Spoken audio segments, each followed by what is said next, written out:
everyone, this is Renee from Meadowlark Mystic, and I'm gonna try to do a video on the process that I go through to at least start some of my collage projects in my art journal. So I was inspired and encouraged by Dawn Michelle from Boho Tarot and Boho Bloom. She said, you know, it would be fun to see your process, and I know that she's done that on her channel. I use my camera. I use my iPhone. So it's not going to be as really that great. But here's, you know, the beginning pages of my, my journal. And this, you know, these are collage pages. Usually, so when I was thinking about this page, for example, I had a really strong color scheme in mind. I wanted it to be forested. I wanted it to be purple, lots of different types of purple. And then at the very middle of it, I found this owl, and I inserted the owl, and it just came together really well. So I'm gonna try to do that same process with another collage. So I'm on this page right now, and I wanted that actually to be a two-parter. So I'm going to use this page for something else, and I'm going to go to an empty page. I probably should have put the camera further away, but I didn't think of it.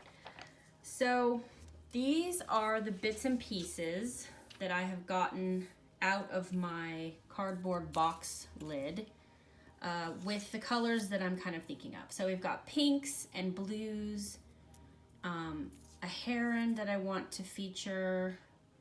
I had another bird, but now I've lost it. So, oh, here it is. So I'm just gonna try to do this while I video, and I don't know, hopefully that will work. I also have this really large piece of an art. It's an art piece. I'm not exactly sure where I got it, but I like the colors on it, so I'm going to use that as the backdrop for probably the whole double color, like that, kind of like that. I've never done that before, but I think that would be good. Okay, so I wonder if I could pull the camera up a little. Nope, I can't. Okay, I find it easier to have a larger piece in the background rather than starting with just a blank piece of paper.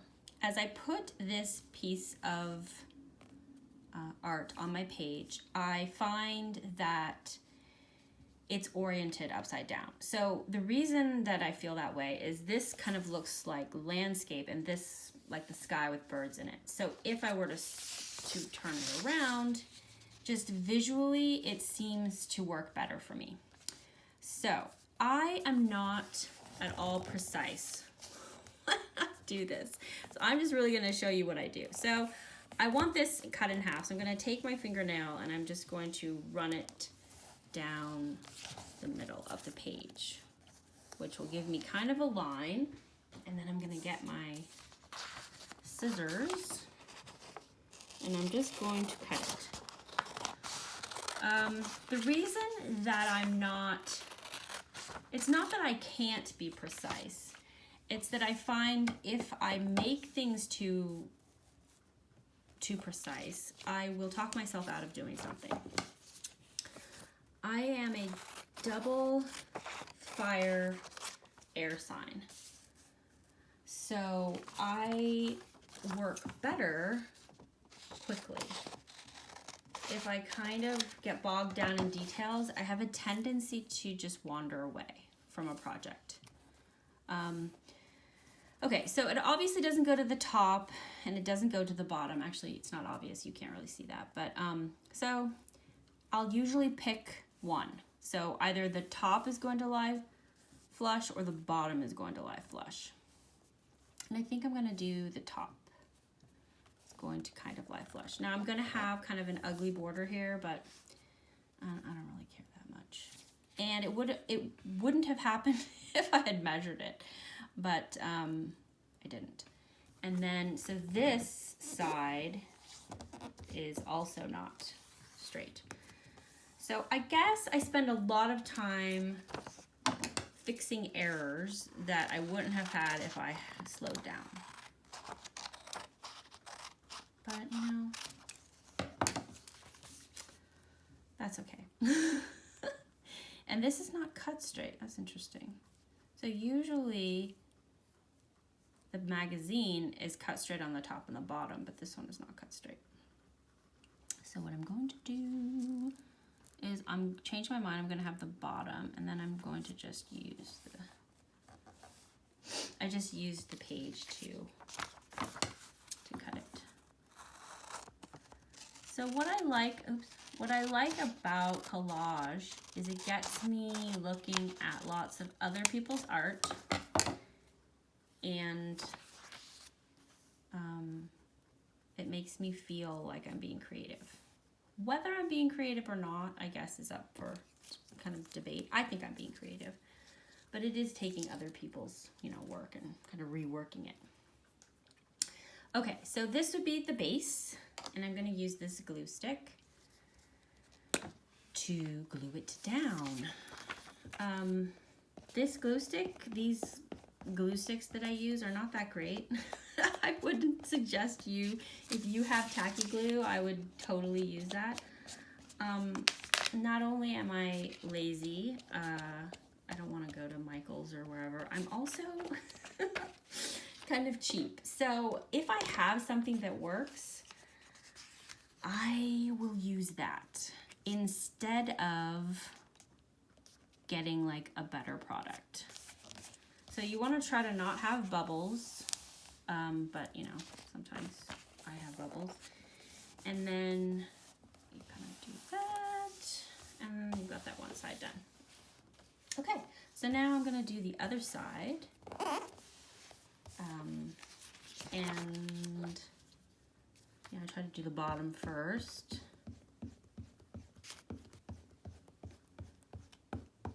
It will be funny if I actually upload this, because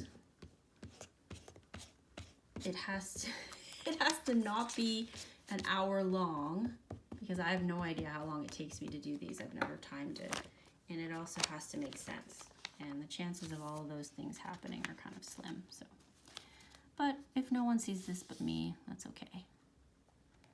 So, okay. So that's kind of, there's like a giant bubble right there. I don't know where that came from. Okay, so we've got the double page. Now I'm going to move my things over. So in my mind's eye, I don't really have this laid out. I know you can't see it very well, but oh, and don't forget to put the lid back on your glue. So in my mind's eye, I have this bird. I want to feature the bird, and I want the bird to be near water. So this piece comes from this magazine, and I'll show it to you. I got this magazine from my mother, and it's this one, Birds and Blooms. That's where I get almost all of my stuff that I use. I also get, sometimes my mother will send me Magnolia magazine, which is a like an interior design magazine. Sometimes she'll send me Sunset. If you don't have someone, you can usually find them at garage sales, you know, old issues of Sunset, or just anything that has textures and colors that you like. I prefer textures and colors of nature, but it could be an art magazine too. If you have, I used to get an artist's magazine. I wish I still had those editions. That would be fun to use. Anyway, I'm getting sidetracked. Okay, so in my mind's eye, there's this bird, there's this red color, and there's blues. So here's some more blues. Here's another bird. This I don't think is gonna work. It's also important to me to clear the little tiny pieces of paper when I'm done with them. So as I'm looking, I'm trying to figure out, I actually don't even know exactly what's in the shot here. I'm trying to figure out what would look good.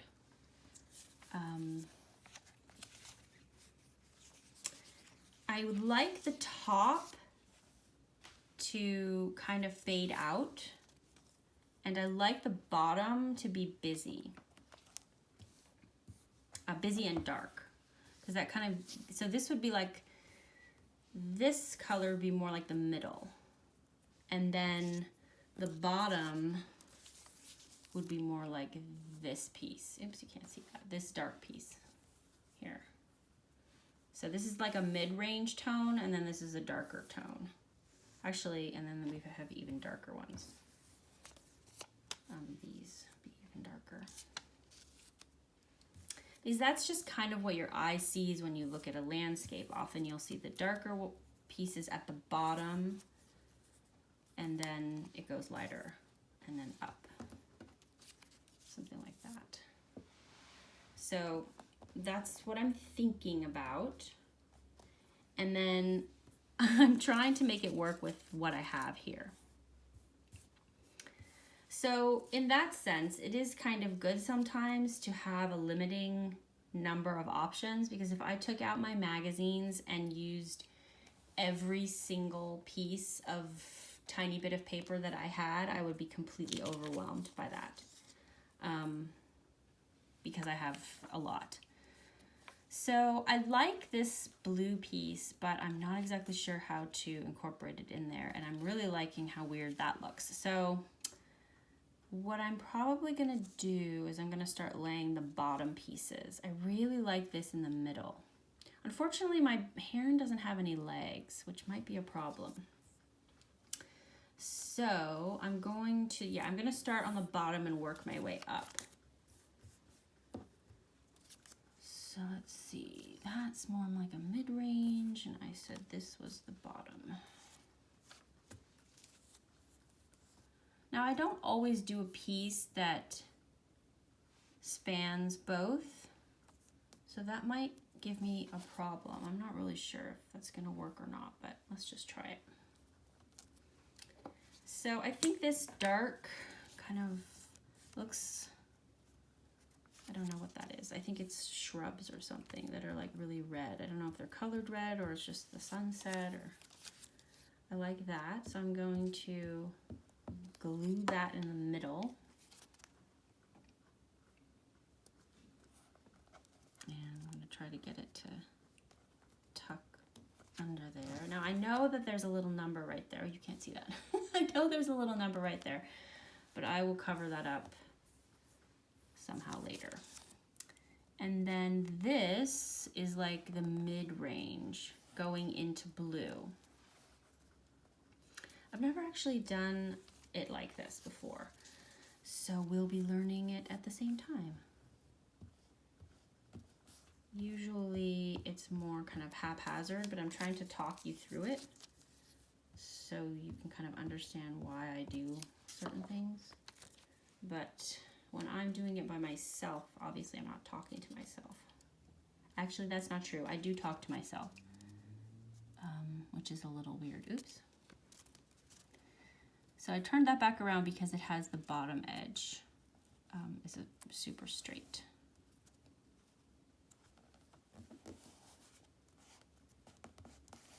Oops, there's a giant bubble. So the downside to the Birds and Blooms magazine, this magazine, is that the paper is super thin. If you make a mistake and you glue it down and you think you're going to be able to take it back up, yeah, you're not going to. It kind of like disappears into the paper and there's no way you're going to get it back out. Okay, so I really like I said, I really like this and I really like this.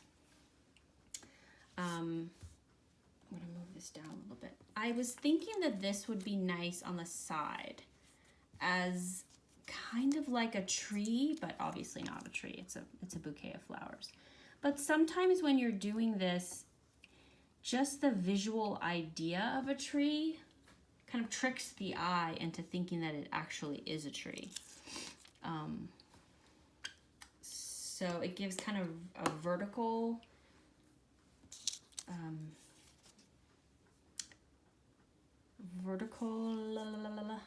element to the environment. I think of it kind of like an environment.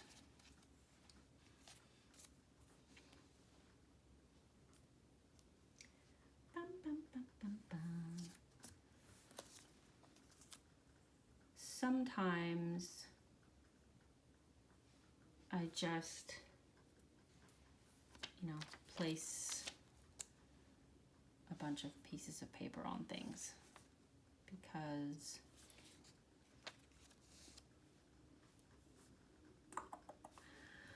I don't know, because it looks good that way.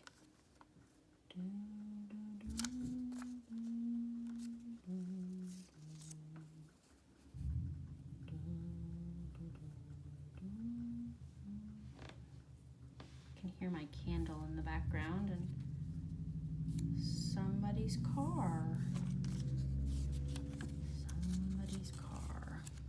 So this piece reminds me of just kind of like the jumble of plants that you see next to water. I'm not really sure how I'm going to get that in there. And I thought maybe this one could go upside down as a reflection in this pool. It doesn't really look like that. It looks like it's actually upside down.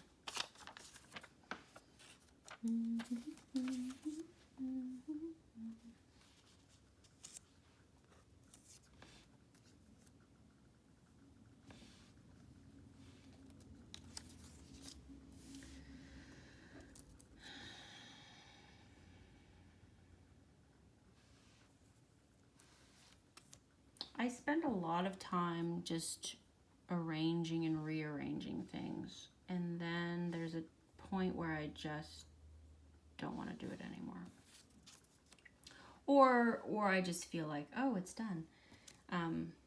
It doesn't always happen exactly in the way that I wanted it to. Like, I'm liking this line right here, except for this. This is like so much, it's drawing attention so much to itself. So what if I put that there? And no, that's not. There, that looks better. Oh, and I could cover up that 72. Maybe you could have that. So you might be asking yourself, why did she cut these pieces so small if she didn't know how they were going to be? I don't really have an answer for that. I cut them for a different piece, so yeah, they were cut when I wasn't thinking about this.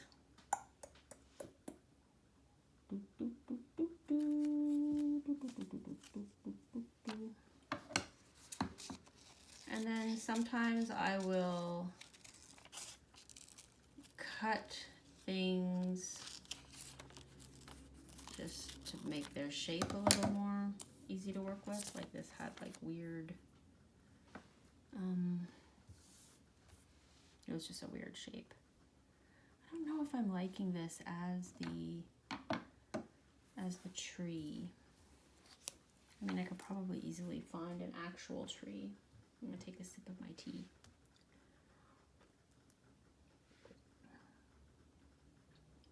This is the problem with not editing anything. Let's see. Do I like that? Can you see that? Oh, you can only see some of it. I guess I could pull it back.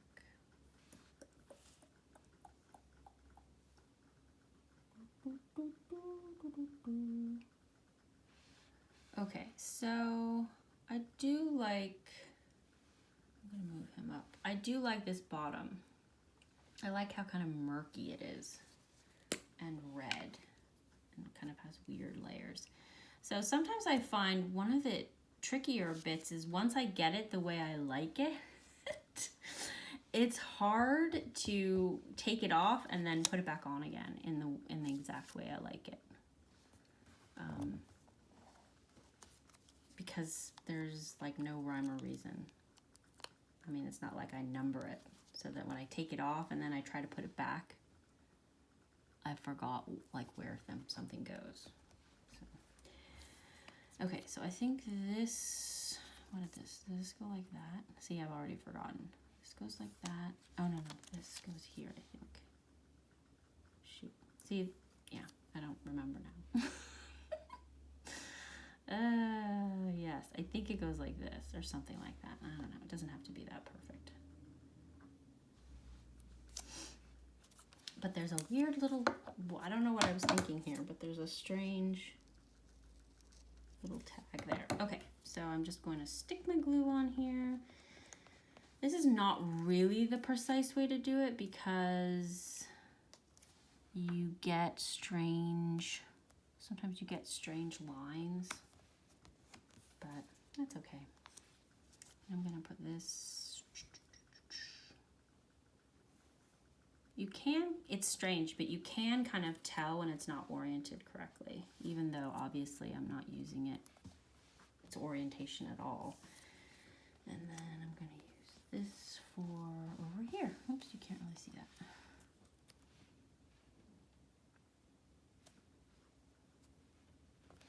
that. Okay. So, I think we have the bottom line done. You can see that. The edge is not very good, but whatever. Now I'm moving up. So, I think I've decided that I want this right in the center here. Now, like I said, I don't usually do that, but this time I'm just going with it. Going with the flow. So I'm just gonna put glue on this, which is not usually how I do it, but I'm trying to make it a little bit faster since you guys are watching me, or not. So glue. And it is kind of important that this bend in a little bit, otherwise it won't sit flat. Okay, like I said, this paper is ultra thin, so if you make a mistake, you're really screwed. It would be nice if I could just put the bird right over this writing, but I don't know. Okay, so then I also have this bird. So, okay, when I'm looking at these two birds, I don't want them parallel to each other. Like, I wouldn't want them like this, because that doesn't give your eye anywhere to go. And in collage, it's really important that your eye be traveling, because it's kind of a disjointed, strange little world, collage. So it's important that the eye have a journey, but it's also important that it makes sense.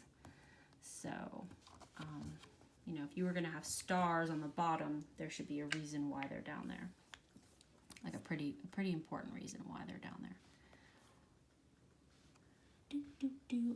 When I'm trying to find pieces, I often like to cover up a seam like that. So there's several seams right there. So if that works, then I would probably do that. But actually, I think I'm going to do that. Kind of looks like it goes there anyway. So, yeah, sometimes the colors are used to cover something up.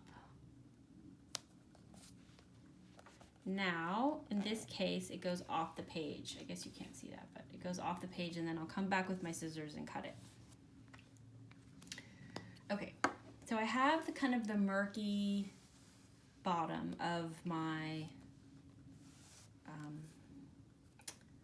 my scene with the herons in the water and the sky. These, I'm going to take these off because I don't know what I'm doing with those. And then when this is, oops, so there's a little piece up here that needs to be glued down.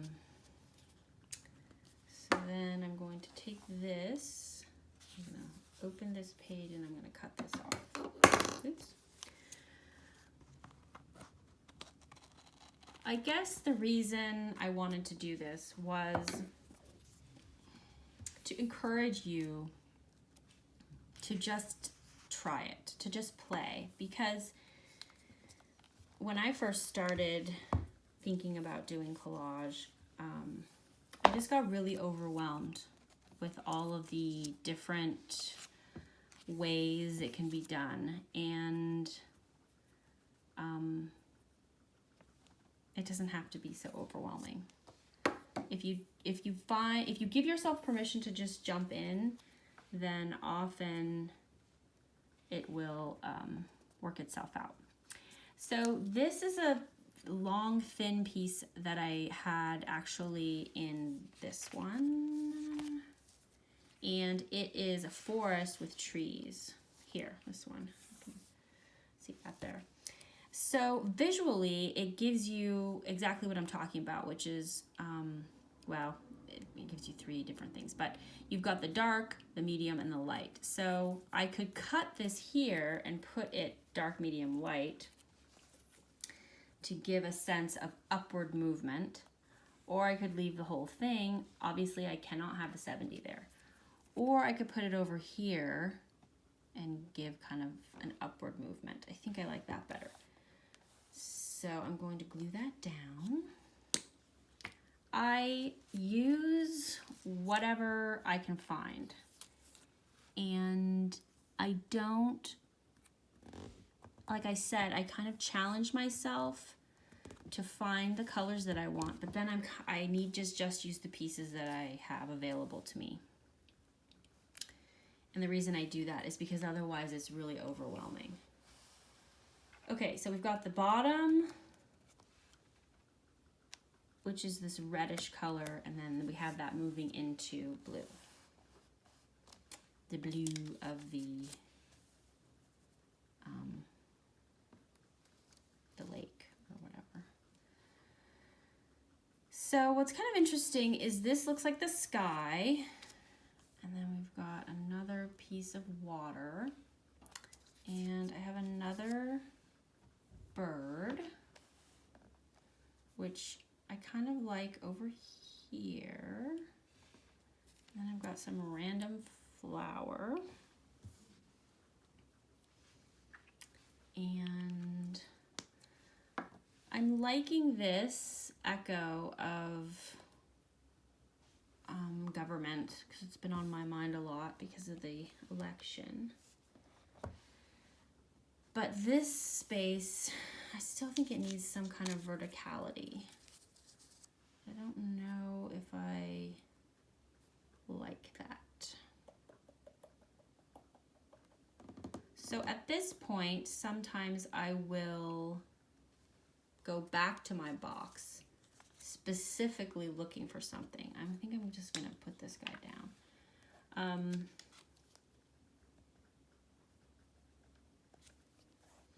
Sometimes I will just put an element down like this bird I'm putting down because I don't want to lose my momentum of getting, overwhelmed. I also like this, so I'm gonna tack it down before I change my mind.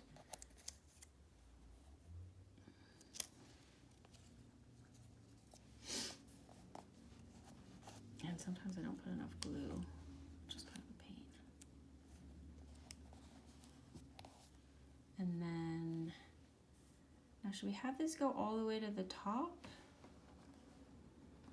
Yeah, I think I like that.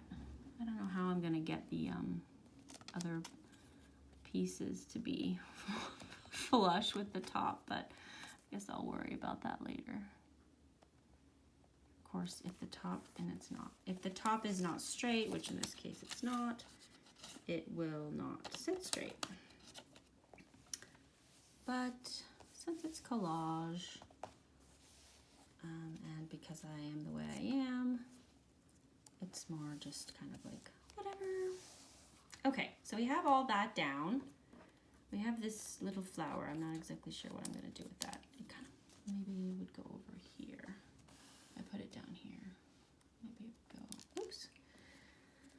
There or something. Okay, so now we have the bird. And the bird does not have legs, which I said might be a problem. So what I'm gonna do, I just cut that off, and I'm going to cut this.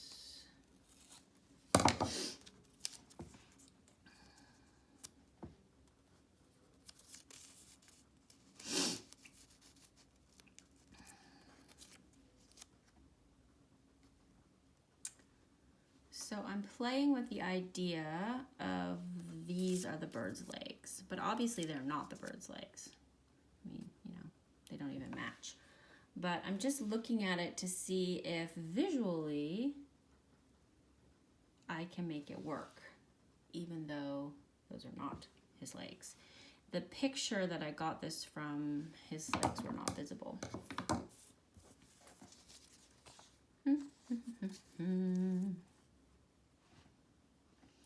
So now when I look at the piece, I'm trying to come up with elements that will frame the piece and give it more like a, yeah, like a frame, so that it looks more cohesive.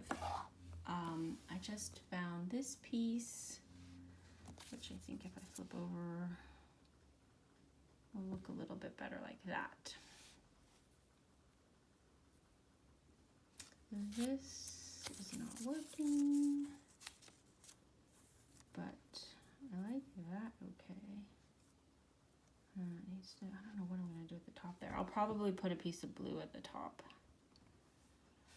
Maybe this would be better as more like an intermediary piece.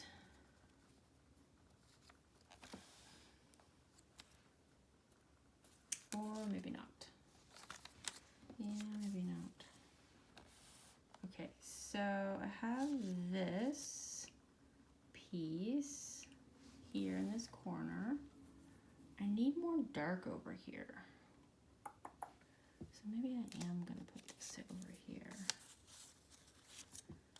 I need this to be kind of dark.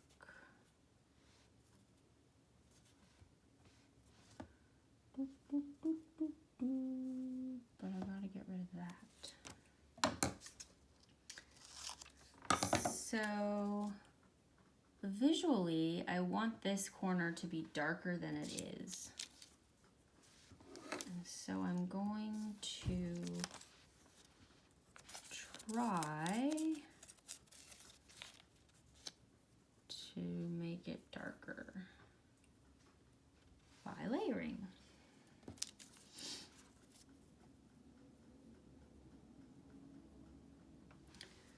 There.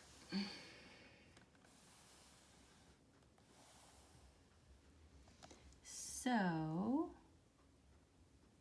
now I need to go back, and I'm not sure, I think I do like those legs.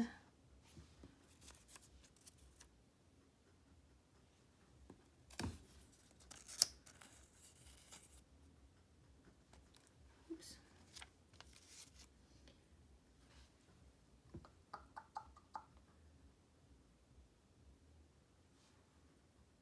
But maybe now you can see how his beak is kind of fighting with this piece in the back. But I don't want him on the edge, and I don't want him over here because I don't want him too close to this guy. So he really needs to be about right there. Okay. So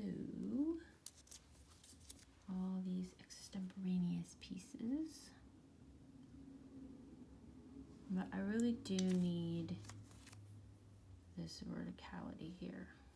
So I'm going to just glue this sucker down before I talk myself out of it.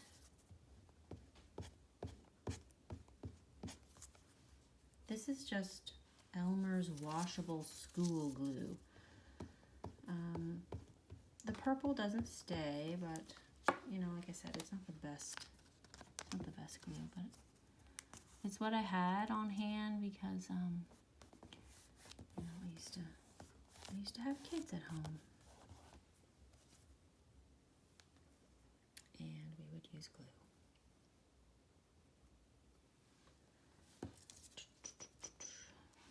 So now I'm having to go back and try to figure out how I wanted this.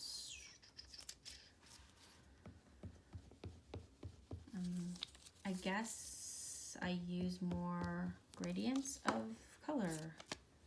I mean, that's one of my big things I see now that I'm speaking while I'm doing this. I use a lot of,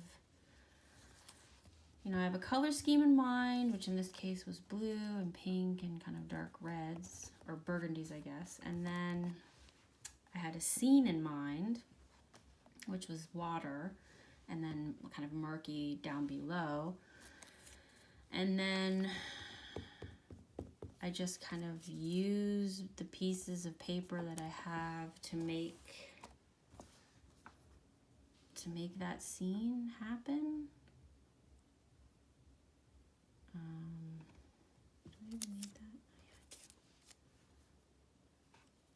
Yeah, I do.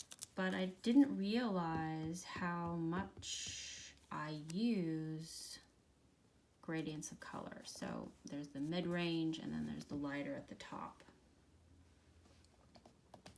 Now there's no way I'm going to be able to get this bird to cover all of this. So, oh shoot. This paper is so thin that I should not have been so rough. And since he's like the most important part of my thing, if I rip him, that would be really sad. Okay. Can't believe I almost ripped him. Okay. So, when you use your paper, you want to be more gentle than I am. Okay, so we've got him down, and the reason he is there is because I needed him to cover the paper. I don't think I'm going to use this, but I do need to cover up this little bit of, you know, you can see the words right there. So, I've got this piece of, it has like a reflection on it. It mimics this obviously, but not in a way that, you know, is good. So, oh, I'm all the way over here. So what am I gonna do to cover up that? I could put this giant flower, which immediately draws your eye here, which is kind of good because I wanted the heron to be the main focal point of the piece. I don't even know how long this is.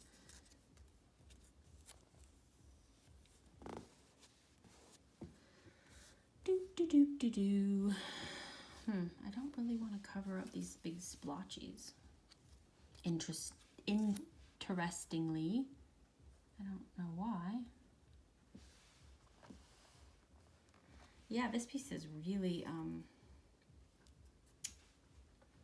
it's really blocky. I like it.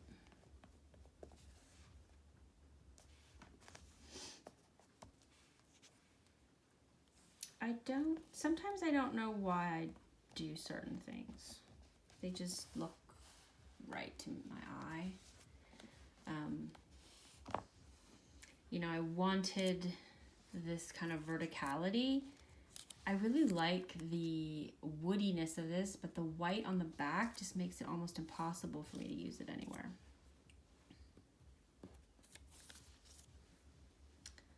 That's not gonna work. And then I'll probably use this to cover up this portion of the top here. And then we'll be done.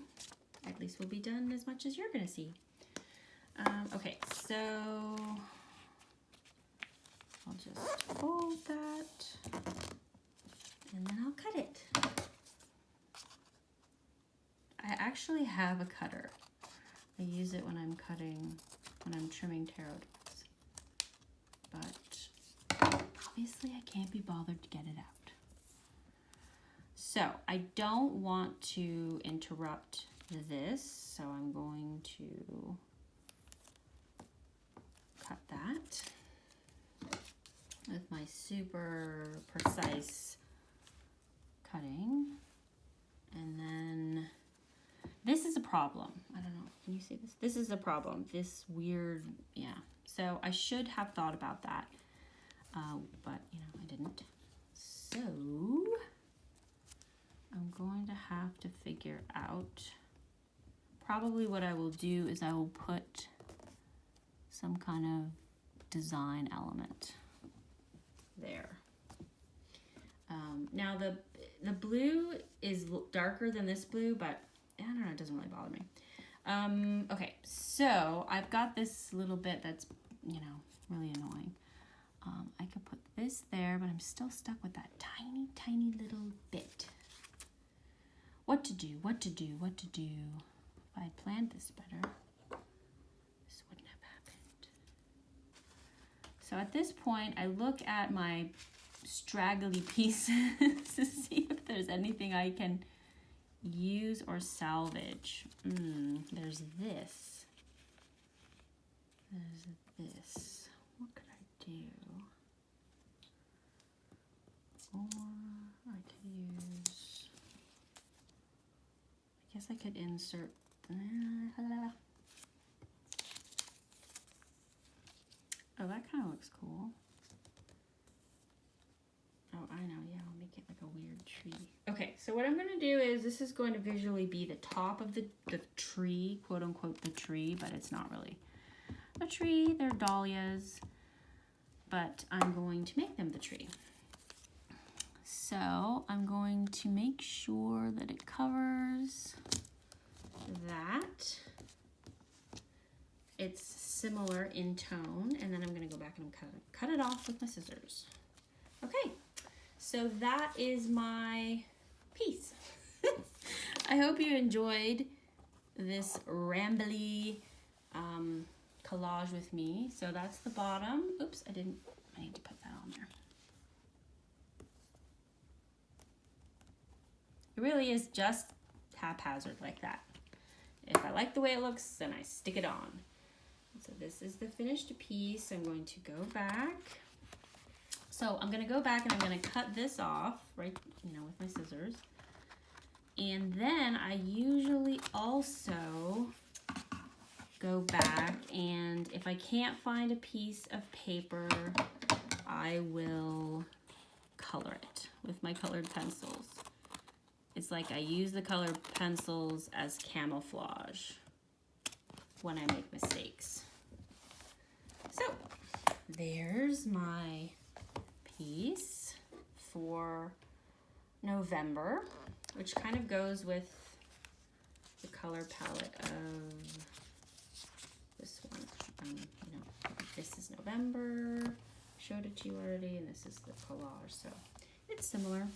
So I'll probably go back and color those and stuff, but I hope you enjoyed this. I don't know if I'm going to upload this, and I don't know if I'll ever do this again, but I'm glad that I gave it a try. All right, thanks so much. Bye-bye.